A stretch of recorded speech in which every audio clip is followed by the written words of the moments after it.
घरती गाउँ। यो रोल्पाको घरती गाउँमा रोड निर्माण कार्य सुरु भइसकेको छ।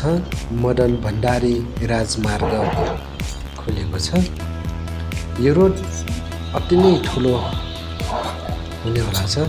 15 मिटर चौडाइको रोड निर्माण भइरहेको छ। आज हाम्रो टोली अनुगमनमा निस्किसकेका छौँ र हामीहरू यहाँबाट थवाङसम्म पुग्नेछौँ। हेर्नुहोस्, मदन भण्डारी राजमार्ग एकदमै ठुलो, एकदमै राम्रो फ्रिली बाटो बन्नेछ।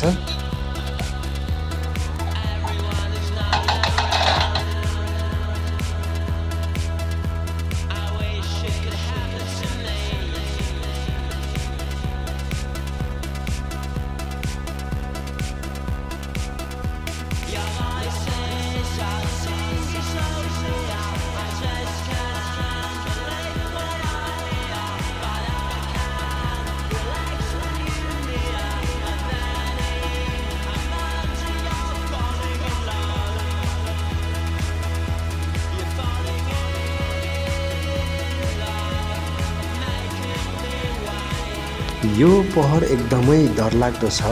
मैले सुनेको थिएँ यहाँ घाँस काट्ने एकजना महिला खस्नु भएको थियो।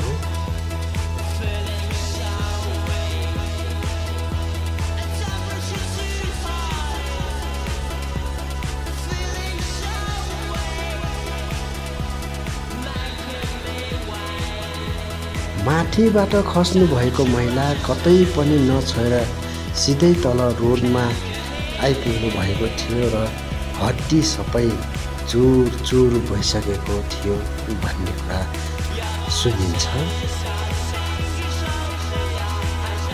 अब हामी केही समयमा थवाङ पुग्नेछौँ।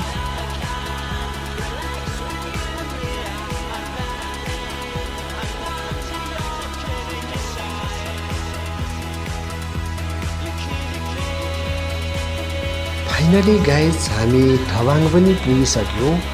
यस्तो रहेको छ थवाङको गाउँ। जुन थवाङको गाउँ तपाईँहरूले फोटोमा सदाबहार देखिरहनुहुन्थ्यो त्यही थवाङ, तर अहिले फोटोमा जस्तो चाहिँ नरहेको अवस्था छ। अहिले धेरै नै चेन्ज भइसकेको छ थवाङ गाउँ चाहिँ।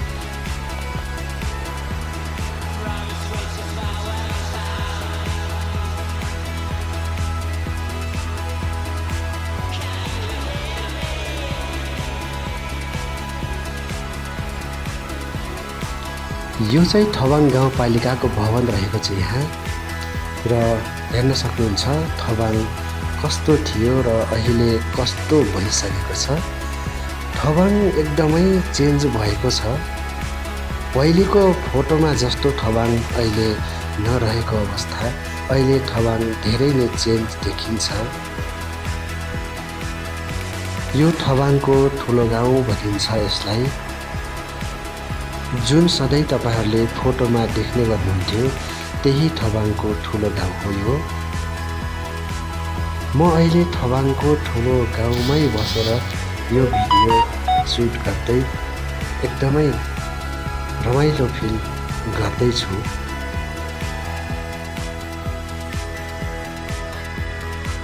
भिडियो अन्तिमसम्म हेरेर साथ दिनुभएकोमा हजुरलाई धेरै धेरै धन्यवाद। एकजना पर्यटक एउटा होटलमा पुगे।